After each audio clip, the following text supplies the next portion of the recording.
ધંધુકાના ભરવાડ યુવકની હત્યા મામલે માલધારી સમાજનો ઉગ્ર વિરોધ પ્રદર્શન જોવા મળ્યું છે। જિલ્લા કલેક્ટર કચેરી ખાતે સમાજ દ્વારા આવેદનપત્ર આપવામાં આવ્યું છે। કિશન ભરવાડ અને ધર્મેશ ભરવાડની હત્યાના બનાવને વખોડાયો છે। હિન્દુઓ પર વધી રહેલા અત્યાચાર મુદ્દે સંગઠનોનો આકરા પ્રહારો કર્યા છે। ધર્મેશ ભરવાડના હત્યારાઓને ફાંસીની સજા આપવાની હવે માંગ ઉઠી છે। માલધારી સમાજ અને હિન્દુ સંગઠનો મોટી સંખ્યામાં ઉમટ્યા હતા। હત્યાના કેસમાં ઝડપાયેલા આરોપીઓ સામે કડક કાર્યવાહીની માંગ કરી।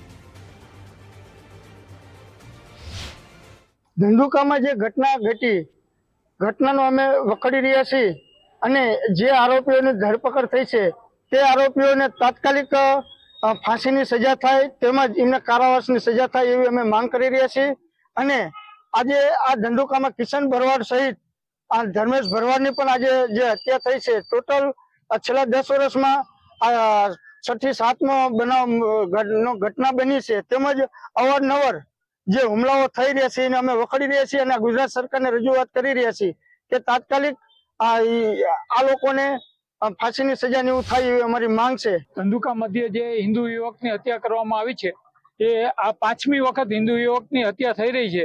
અગાઉ પણ કિશન ભરવાડની આંતરરાષ્ટ્રીય ષડયંત્ર નીચે હત્યા કરવામાં આવી હતી। ત્યાં ટેરરિસ્ટ જે તત્વો છે એ ચોક્કસપણે કામ કરી રહ્યા છે એવું અમારું માનવું છે।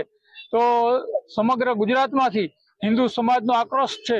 કલેક્ટર શ્રીને અને એ દ્વારા રાષ્ટ્રપતિજીને અમે આવેદન આપી રહ્યા છીએ કે ભાઈ આ જે હિન્દુઓની હત્યા થઈ રહી છે અને આ ટેરરિસ્ટ પ્રવૃત્તિઓ જે દેશમાં ચાલી રહી છે, સ્લીપર સેલ જે ચાલી રહ્યા છે, તો એના ઉપર ચોક્કસ કડક હાથે કામગીરી થાય